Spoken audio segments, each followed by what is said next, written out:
Hey guys, Too Fast Max here. This week, after an all-American weekend, we're talking about all things Budds Creek. Before we begin, seeing as this is the plug, I'm going to use it to plug the new movie by Too Fast Films. Check out The Prodigies, featuring Ben Watson, Nathan Watson and Matt Moffat. All three of the lads were running top 10 pace at this weekend's Max's British Motocross at Desert Martin, so congrats to them and check out the film. The link's in the description below and I'll put it at the end of the video also. Also, while I'm on the subject, congrats to Brian McKenzie for his winning the MX2 class yesterday and to Rob Davidson for winning the MXY2 championship. Budds Creek, the staple of American motocross. An iconic, legendary track, and this weekend, from what I could see from my tiny pixelated screen, rough as always, Budds Creek provided some awesome racing, particularly in the 250 class, in the form of some kick-ass, awesome come from behind charges. Both Blake Baggett and Eli Tomac did this especially good this weekend, and I think just to make things that a little bit more interesting and a whole lot more fun to watch. Yeah, sure, we've come to expect this out of Baggett after the last few seasons, but really this is the first time this season we've seen the El Chupacabra, to give him his nickname. Does this mean trouble for the KTM boys, Roczen and Musquin, and also Tomac? Can Baggett mount up a charge for the title? To me, it seems like he's recovered from his wrist injury that was nagging him at the beginning of the season. I think it's very likely for Blake Baggett to come on a second half of the season charge for the title. Over the next few weeks, I expect Blake Baggett to be getting moto wins and overall wins and really stringing together a real charge for the title. And Tomac, his second moto charge was remarkable. Unbelievable maybe. Not that many of us outside of the US had a decent chance to see it, but more about that later. Anyway, back to Eli Tomac. 13th to 3rd in a very short amount of time, that was impressive. But closing down 9 seconds to catch Blake Baggett and Darren Durham and passing them like there was a pair of blind kids in roller skates, dude, that was pretty damn awesome. Tomac has his second motors dialed. If he can figure out his first motors like he does his second, and Blake Baggett carries on the momentum from this weekend, and the KTM boys keep up the pace like they have the whole series, we got a kick-ass fight on our hands for the 250 title. And this isn't even the premier class. I mentioned earlier how difficult it is to watch your AMA races if you're outside of the US, or even inside of the US, if you don't know how to change your channel or if you lost the remote. I think it was last year, or maybe even 2 seasons ago, we had it pretty perfect here in the UK. Go on analysesports.com, watch the first motors there. Then we watch the second motors live on Motors TV.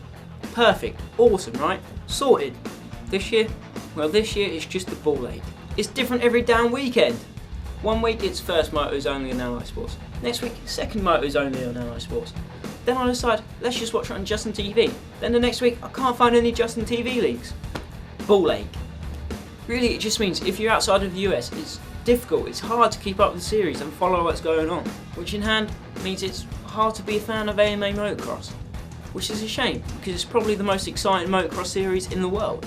Don't get me wrong, there's plenty of stuff to keep us informed, the RacerX Motocross Show, TheMoto.com, but it's just not the same as watching the motos live.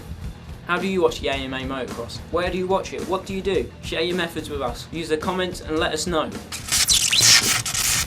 Moving on, definitely looks like a two-man battle for the 450 title. I'm responsible for being one of those guys who thought this title fight was over before it was already begun. But after Budds, a certain Mr. Dungey has definitely changed my mind. In Moto 1, Dungey reeled in Villopoto, caught him up, only to be caught out by lappers, and then eventually eat dirt in that really technical rhythm section before the finish.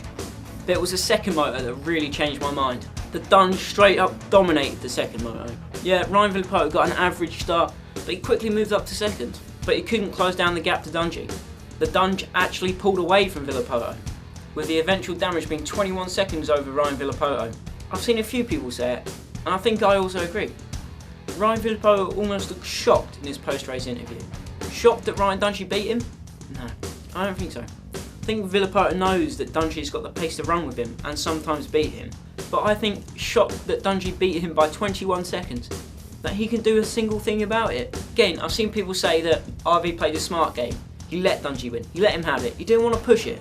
Bullshit. That's not how the mind of a racer works, especially RV. I don't think I've ever seen a rider be more of a racer than Ryan Villopoto. He pushes it from start to finish, no matter what. Just watch him. He passes backmarkers like they're his main rivals. He takes no BS. So is this a turning point in the season? Has the momentum changed in Dungey's favour? Or did RV let off and give Dungey the win? What do you think? Use the comments below to let me know. Finally, just one quick follow-up from last week's show, which you can see at the end. They did in fact change the rules stating that an MX2 rider can only defend their crown once, meaning that Herlings can in fact defend his title again next year, if he wins it this year. So yeah, it looks like Jeffrey Herlings will again be racing MX2 in GPs next year. Are we disappointed? Well yeah, I was kind of looking forward to AMA Herlings. If you were Herlings, what would you do? Would you stay in MX2 and be labelled a glory hunter? Or move up to MX1 for a bigger challenge? Or make the move to the AMA? What would you do? Finally, if you liked the show, don't forget to like, subscribe and share. If you liked what you saw and you want to see more, click right here to see more.